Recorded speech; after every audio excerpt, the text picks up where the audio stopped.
चलिए, तो देखिए हम लोगों ने पिछली क्लास में जो देखा था वो देखे थे पूर्ण संख्याओं पर योग के प्रगुण। यहाँ जहाँ घटाने लिखे हैं वहाँ क्या था, जोड़ना था, यानी योग था।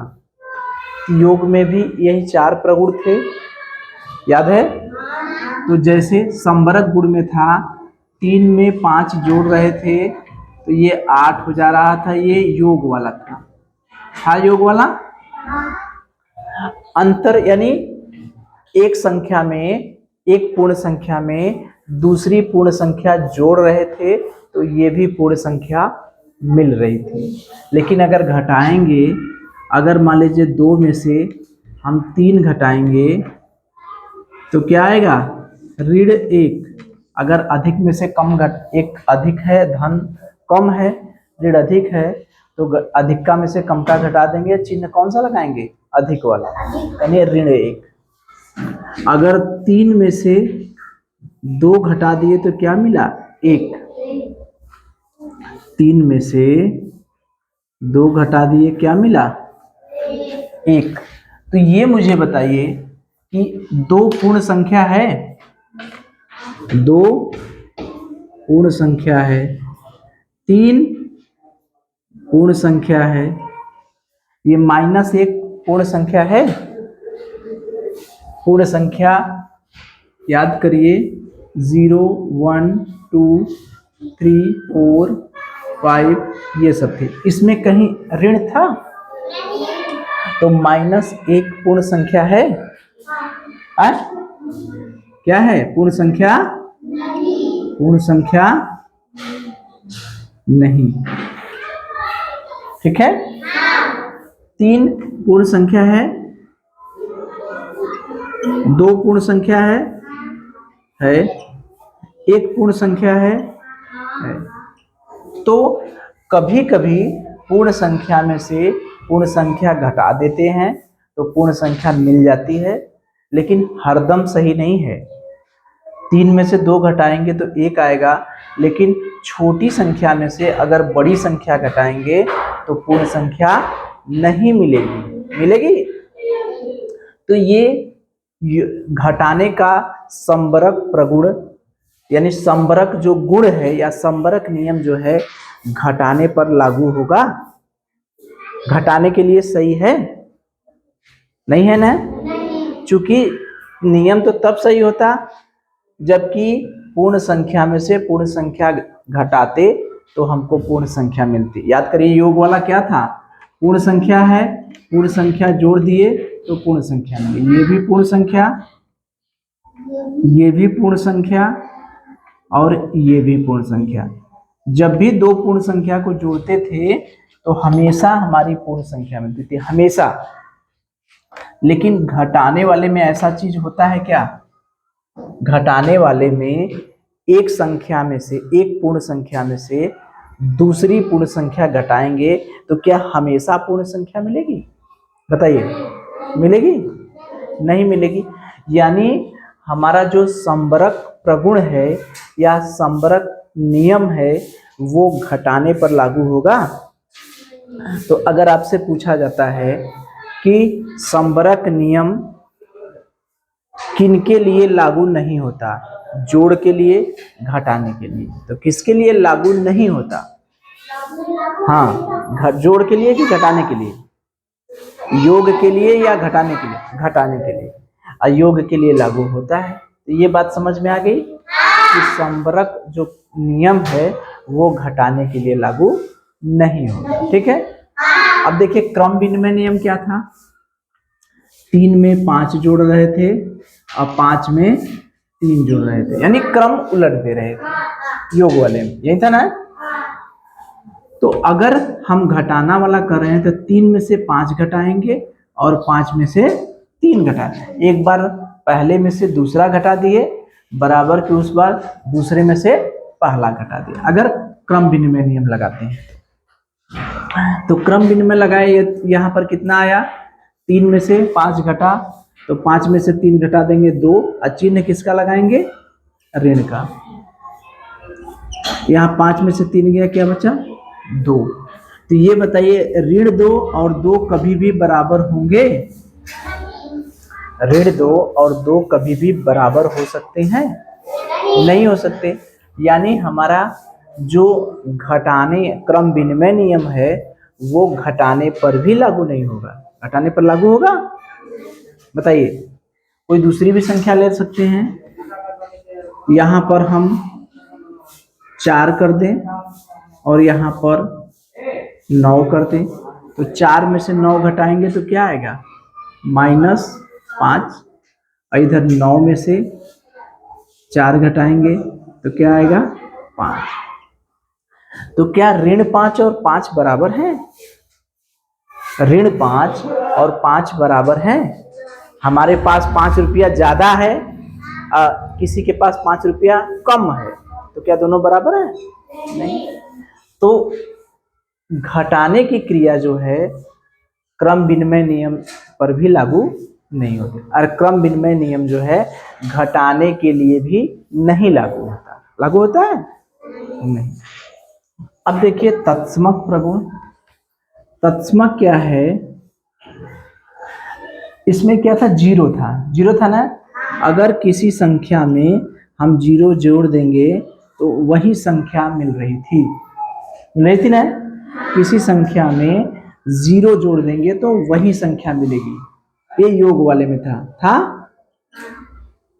लेकिन घटाने वाले में था, या किसी संख्या में 0 में कोई संख्या जोड़ दिए तो वो वही संख्या थी योग वाले में। लेकिन घटाने वाले में अगर किसी संख्या में से 0 घटा देते हैं तो वो संख्या मिल भी सकती है, वही संख्या है। लेकिन किसी संख्या में से 0 में से कोई संख्या घटा दिए तो ये क्या मिल गया? ऋण 3। वही संख्या मिली, यानी वही संख्या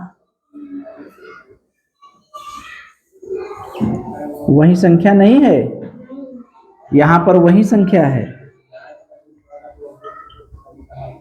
यहां पर तो 3 है ना, लेकिन यहां पर 3 नहीं है। तो जब भी किसी संख्या में कोई संख्या घटाएंगे तो वही संख्या हमेशा नहीं मिलेगी। तो इसका मतलब क्या है? घटाना तत्समक जो नियम है या तत्समक जो प्रगुण है वो घटाने पर भी लागू होगा? घटाने पर लागू होगा? नहीं होगा। अब देखें साहचर्य नियम। साहचर्य नियम में तो क्या था? ब्रैकेट में था, जैसे 2 धन 3 धन 4 बराबर 2 धन 3 धन 4। इसमें क्या था? पहले दो लोगों को एक ब्रैकेट में बंद कर दे रहे थे और फिर लास्ट वाले को 2 लोगों को एक में ब्रैकेट में बंद कर दे रहे थे। ये क्या था? योग वाला था। लेकिन अगर हम घटाने वाला करेंगे तो 2 में से 3 घटाएंगे ना, ऋण 4 घटाएंगे,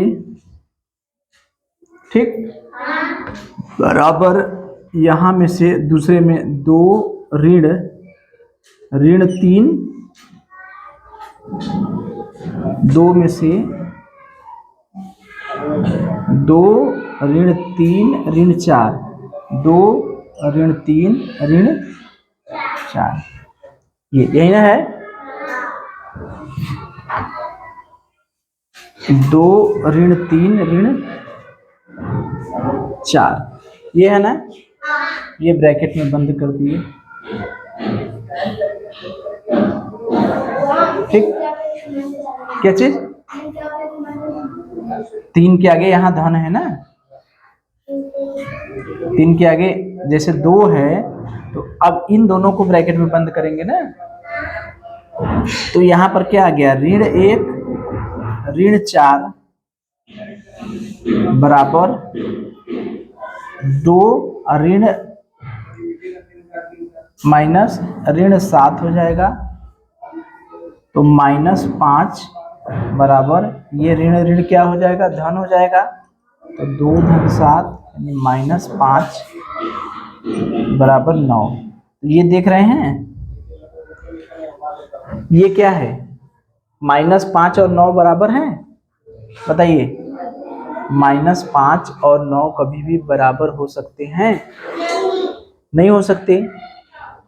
तो इसका मतलब क्या हुआ, साहचर्य नियम भी इस पर लागू नहीं हुआ। इसका मतलब एक चीज समझ में आ गया कि घटाने के लिए, याद करिए कि घटाने के लिए कोई भी नियम, चाहे वो संबरक नियम हो, चाहे क्रम विनिमय नियम हो, चाहे तत्समक नियम हो, चाहे साहचर्य नियम हो, कोई भी नियम लागू नहीं होता। ठीक है, याद रहेगा कि घटाने के लिए चाहे संबरक नियम हो, चाहे क्रम विनिमय नियम हो, चाहे तत्समक नियम हो, चाहे साहचर्य नियम नहीं लागू होगा। ठीक है, योग के लिए सब होगा लेकिन घटाने के लिए नहीं लागू होगा। तो मुझे ये बताइए, ये चीजें समझ गए? अब मुझे बताइए, अगर आपसे प्रश्न पूछा जाता है, एक तो सीधा सा प्रश्न पूछा जाएगा कि ये बताइए कि क्रम विनिमय नियम घटाने के लिए लागू होगा या नहीं, घटाने के लिए सही लागू होता है कि नहीं? नहीं। साहचर्य नियम लागू होता है? सबका उत्तर है नहीं। संबरक नियम लागू होता है? नहीं। तत्समक नियम लागू होता है? नहीं। अगर आपसे पूछा जाता है, बैठिए, कि 3 ऐसे उदाहरण दीजिए, 3 ऐसे उदाहरण दीजिए जिससे ये पता चले कि 3 ऐसे उदाहरण दीजिए जिससे ये पता चले कि घटाने का नियम जो है, घटाने के लिए संबरक नियम नहीं लागू होता। तो क्या करना है? 3 ऐसे नियम बताइए, क्या करेंगे? कम का एक संख्या कम ले लेंगे, एक संख्या अधिक, 2 में से 3 घटा देंगे, क्या आएगा? ऋण 1। ये पूर्ण संख्या है, ये भी पूर्ण संख्या है, लेकिन ये पूर्ण संख्या नहीं है। यहां पर एक और उदाहरण ले लीजिए। ठीक है, 3 माइनस 2 करेंगे तब तो नहीं आएगा, तब तो एक आएगा, ये भी पूर्ण संख्या। उदाहरण देना है कि संबरक नियम पर लागू नहीं होता, तो हमेशा इधर कम लेंगे, इधर ज्यादा लेंगे। ठीक है, 2 ऋण 5 बराबर क्या हो गया? ऋण 3। इसी तरह से लिख देंगे, ये भी पूर्ण संख्या नहीं है। और कोई बताइए? 4 -9 बराबर -5, ये भी पूर्ण संख्या नहीं है। तो संबरक नियम यही कहता है कि 2 पूर्ण संख्याओं को घटाएंगे तो सदैव पूर्ण संख्या मिलनी चाहिए। तो ये 3 उदाहरण हमने दे दिए कि नहीं? तो इसी तरह से तत्समक नियम का उदाहरण कहेगा कि उदाहरण 2 उदाहरण बताइए जिससे ये सिद्ध होता है कि तत्समक नियम लागू नहीं होता घटाने पर। दे देंगे? 3 उदाहरण दीजिए जिससे ये पता चले कि क्रम विनिमय नियम घटाने पर लागू नहीं होता। कर देंगे? हो जाएगा ना? अगर क्रम विनिमय नियम के लिए कहेगा तो 3 - 5 बराबर 5 - 3 कर देंगे। बराबर नहीं है, इधर ऋण 2 है, इधर 2 है, बराबर नहीं। एक उदाहरण हमने ये दे दिया। हाँ, 4 - 9 बराबर 9 - 4, यहाँ -5 और 5, ये भी बराबर नहीं है। ठीक है, इसी तरह से उदाहरण दे देंगे। तो मुझे ये बताइए कि अगर हम लोग बात करें घटाने के लिए, तो घटाने का नियम किसी पर लागू नहीं होता है ना? तो अगर उदाहरण द्वारा समझाना होगा या उदाहरण द्वारा बताना होगा कि घटाने के नियम पर ये सब नियम लागू नहीं होते, संबरक नियम, क्रम विनिमय नियम, तत्समक नियम और साहचर्य नियम। कर लेंगे?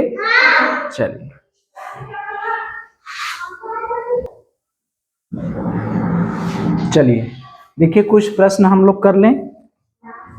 अगर 2A का पहला सवाल करने जाएंगे तो ये संख्या रेखा बना दिया है। ठीक है, ये सवाल हम लोग किए हैं ना संख्या रेखा वाला, कि कोई संख्या दी हो उसको संख्या रेखा पर कैसे दिखाएंगे, किए हैं हम लोग।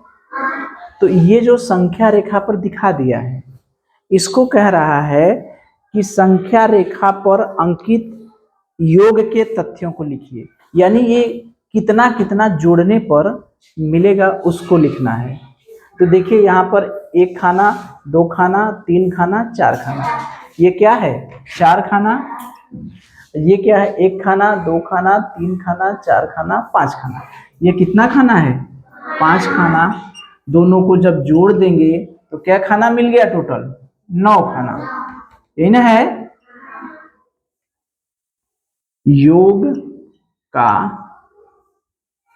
तथ्य, यही ना है। मतलब ये हमसे पूछ रहा है कि ये जो संख्या रेखा हमने बनाई है वो संख्या रेखा किन किन अंकों को दिखा रहा है। ये यहां से यहां तक ये जो दिखा रहा है 4 को दिखा रहा है, और ये किन को दिखा रहा है 5 को दिखा रहा है।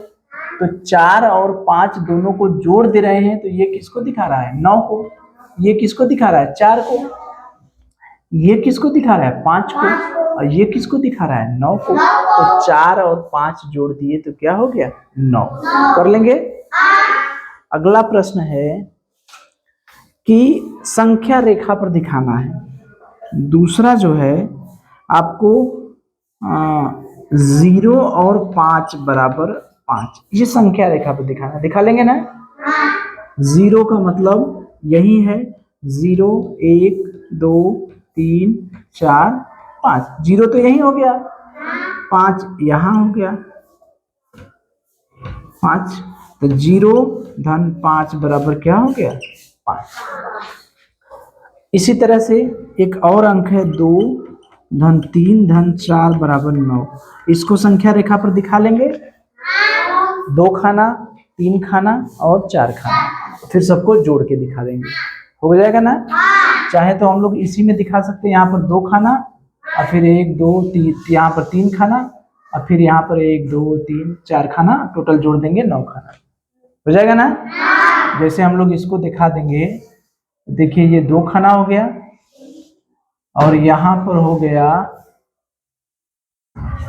3 खाना हो गया, नहीं हो गया 2 3 4, यानी ये हो गया 2 धन 3 धन 4 बराबर क्या हो गया 9। अरे क्या हो गया 9, हो गया ना। ठीक है, और एक आध प्रश्न करें। चलिए देखिए, ये बॉक्सेस हैं, इस बॉक्स में हमको भरना है, रिक्त स्थान को भरना है। 3 4 5 धन 7 8 9 बराबर, ये ऐसे बॉक्स बना दिया है धन 345। पहले मुझे ये बताइए 3 4 5 धन 7 8 9 बराबर, ये इसमें क्या भरा जाएगा बताइए।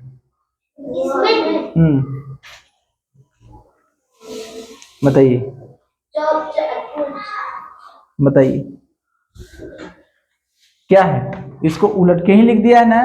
345 में 789 जोड़ रहे हैं और यहाँ पर 345 अंत में किया कर दिया है, तो 789 क्या होगा पहले कर दिया है। ये कौन सा नियम है बताइए। हाँ, योग विक्रय नहीं, योग का क्रम विनिमय नियम, याद है हम समझ रहे हैं लेकिन उसको बोल नहीं पा रहे हैं, यही ना योग का क्रम विनिमय नियम। तो इस तरह से अगर बॉक्स दे के कह देगा कि इस बॉक्स में क्या भरा जाएगा तो कर लेंगे। तो यहाँ पर हो गया 7 8 9, इस तरह से और एक आठ बॉक्स भरवाया है। ये है 2 8 8 9 प्लस 0 बराबर, इस बॉक्स में क्या भरा जाएगा बताइए। 2889 में 0 जोड़ेंगे तो क्या आएगा 2889, वही आएगा ना। ये कौन सा नियम है बताइए, तत्स तत्स तत्समक नियम, यही ना है। किसका? योग का। किसका? योग का। एक और बताइए अंतिम। 2 3 4 धन 4 5 6 इस ब्रैकेट में बंद कर दिए, 7 8 9 बराबर, इस ब्रैकेट को अलग कर दिए, धन 4 5 6 धन 7 8 9। बताइए। हाँ नहीं इसमें, हाँ इसमें क्या भरा जाएगा पहले? हाँ